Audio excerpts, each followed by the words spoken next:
Hi. So let's see how to communicate in between the two Springboot web service. So here there is employee service and department service. So from the department service we are going to get the data from the employee service. So in Postman I can show.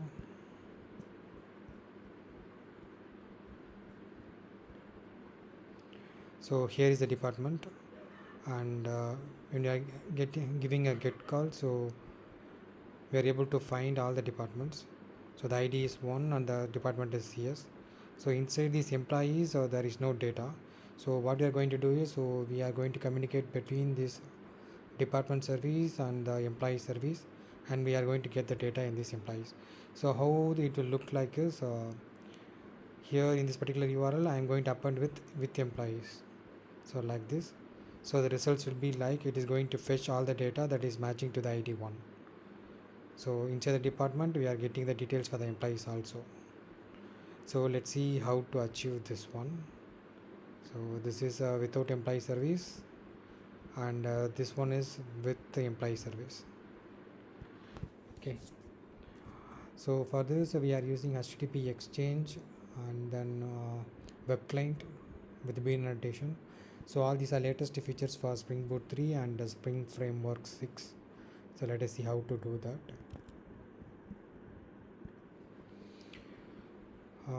So inside the employee service, employee controller. So this is get mapping of a department with department ID. So I need to create a client matching to this one. So let's see, fully focus on department service, how to get this. In the department service I'm going to create the client. So here the employee client, that is an interface.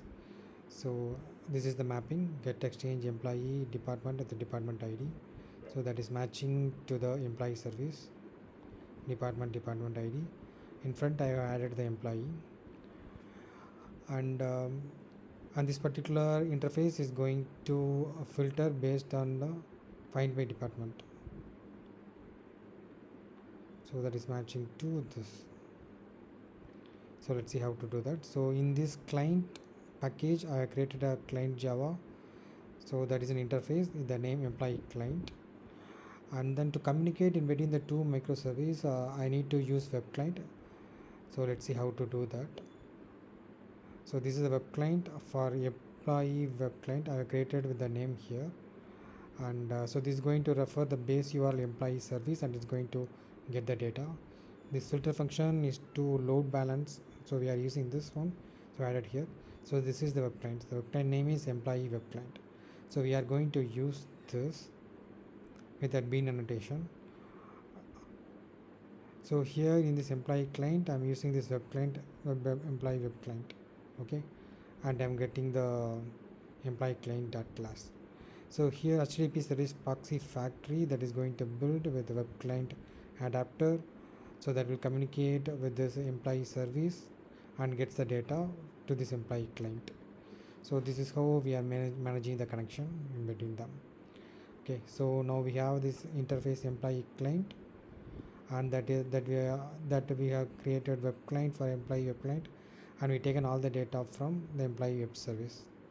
So this employee service will be available in service registry, so that is already up and running.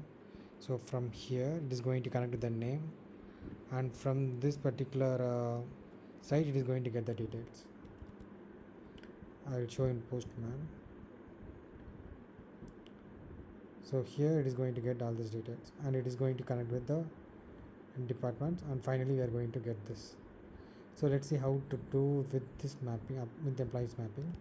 So what we have done is, we have created an interface and then web client to communicate in between the two Springboot web service. So now I need to take the data, so I need to create a new function for that. So get mapping I'm using like with employees. So here what it do is, so it is going to find all the departments, and for each department it is going to filter out. Here we are using the actual employee client. We are from the employee client interface we are creating this object, and we are using this. So this is going to filter by each department with the department ID we are passing. Okay, so by which the employee client is able to take the data and is going to list from the list in the results. Okay,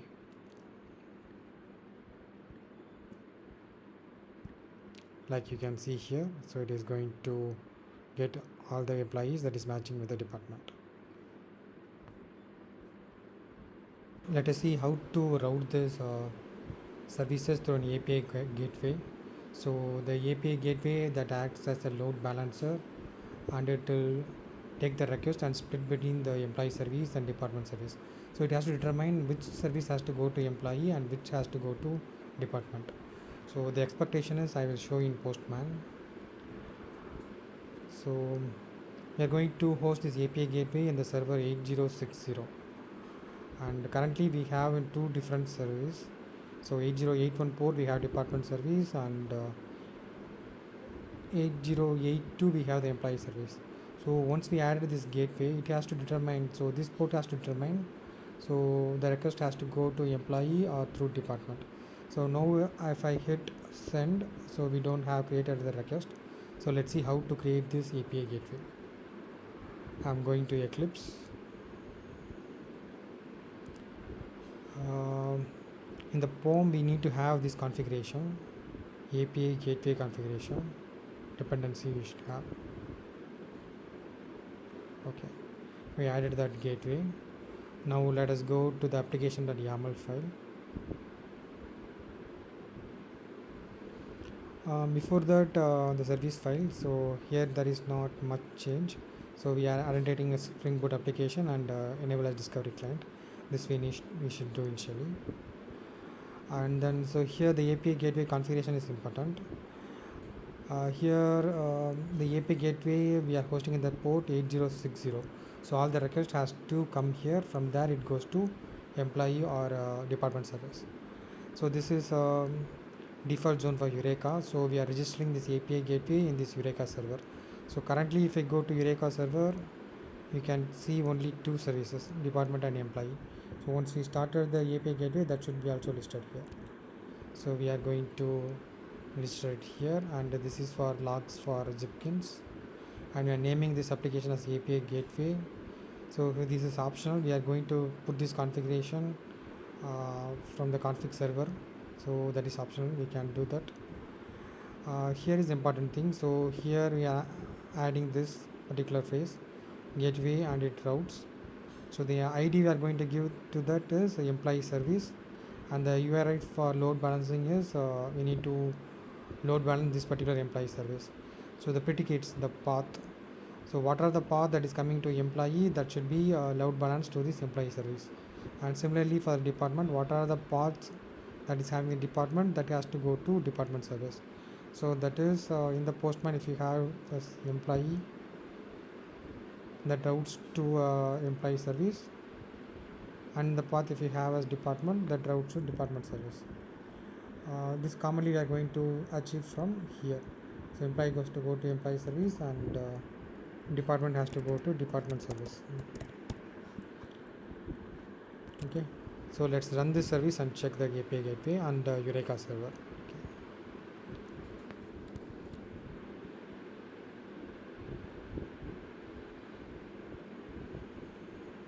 Okay, it has started successfully and registered. So let's check in the service registry first. Okay, API gateway has been added. So now if I hit the service in Postman, it should give the response 8060 department.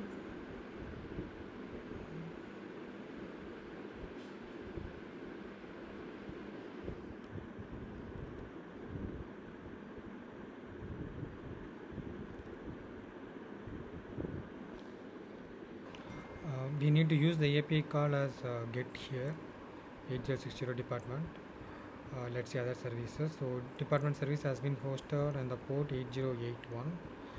Yeah. So it is giving the details, and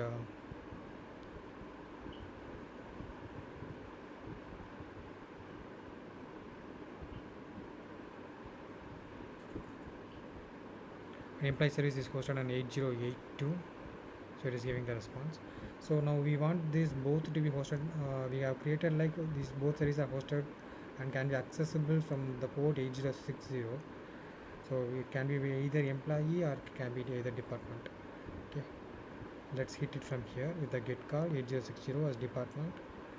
So I'm able to see all the responses that is coming from the department, and similarly if I put employee, that should come from the employee service.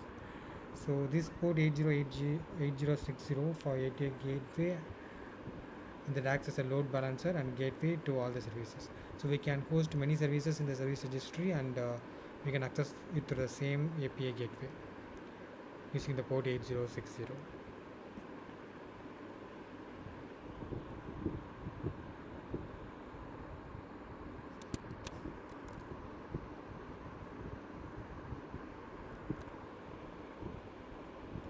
Okay, so this is the microservice architecture. We are using the config server, service registry. We have hosted two services, employee service and department service, and we made a communication from the department service to the employee service using the employee client, using the web client, HTTP exchanger, bean, with other important features in the springboot3.